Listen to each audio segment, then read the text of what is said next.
Let me show you and give you a tour in a second. I'm just turning around. So here we can see we've got our fish tank, 1,000 litres, with solar array on the top. We have our mineralisation and our swell filters. They're the 200 litre blue barrels, you've recognised those. Then we have our grow beds. So for 1001 nights, we're only having 3 bays. So it's 2, 4, 6 grow beds on each row. That's because of our space. We've only got 9 metres by 6 metres. These are 2.4 bays, each one of those scaffolding bays. So we have IBC tops, that's what you can see here. Our IBC tops will be our containers, and they are sitting on steel planks, scaffolding planks they are. So we have what we'll have for 1001 nights. Our sumps will be closer to the fish tank, so we're in the first 2 bays. They'll be 500 deep, so we've got at least about 500 litres in both sumps, so about 1,000 litres. Then we'll have that mirrored over here, so we really have 2,000 litres of sump, but we'll have 2 fish tanks too, so 2,000 litres there as well. So we'll have deep water, we'll have media and wicking. We've got, here's our deep water, my deep water. It's looking nice and healthy. So we'll have in 1001 nights, we're going to have 2 deep water, we're going to have 3 media, 1 wicking in each row, and duplicate that across for 2 rows. You can see what I've done here. Again, I'm going to use the can of clay balls. I've gone away from the 20mm gravel. I've tried that, it's too heavy, and for customer service it'll be too hard for him to plant in and plant out. I've done it with other customers and I've got complaints and had to swap it over. One thing that Mark at 1001 Nights will be using is a lot of parsley, a lot of basil, so it's proven that this system can produce this, and this has been only going since May, so that's only a winter in Melbourne, so it's only 5 months old, and this is sort of the end of the winter cycle, and I'm planting a lot of spring. There's a few tomatoes, spring vegetables at the moment.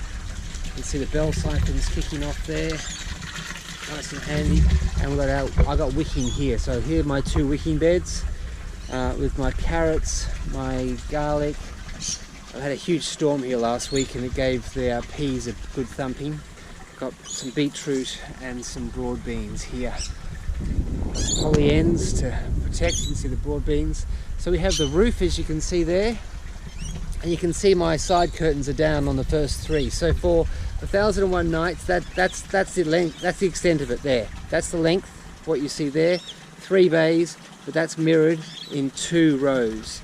And we'll have in that gangtree, that walkway down the middle, which is all part of the scaffolding system, so it'll be scaffolding clipping into that lower piece, and that gives me what it does, it gives me room at the bottom so I can pass those balancing pipes underneath and have an enclosed system, and any pipes that I need to go between the 2 rows can go underneath that walkway.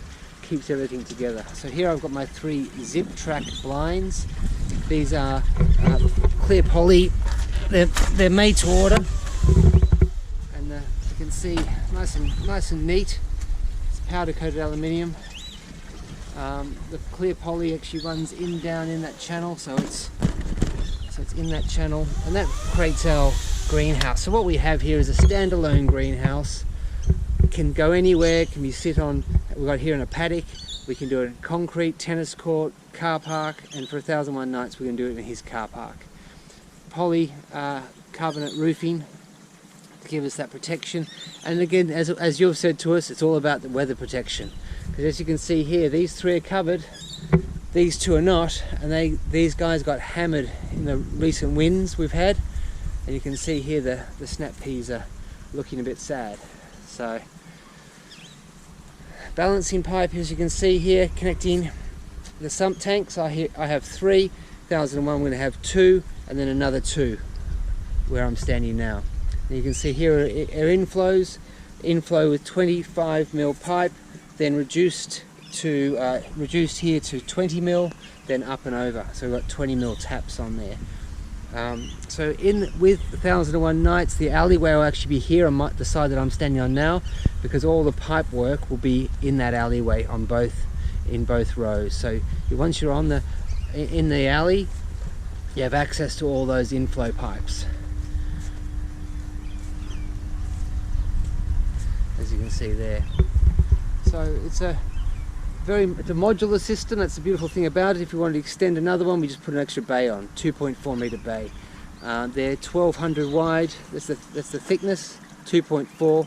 So we're going to have an alleyway there and another one, and be all good in that respect. See, plenty of aeration.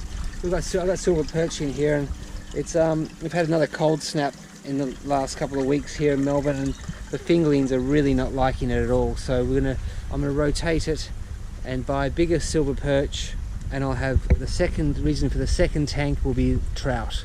So I'll be running silver perch and trout, and I'll be 6 months apart. But I know the silver perch, they take a lot longer, 3 years or so, but they've had a real hammering with this cold snap we've had in Melbourne. So I'm looking to clad this with insulation all the way around, and then timber. So it'll be a well insulated box, and we'll have a little screen that goes over that so that the fish can't jump out or escape.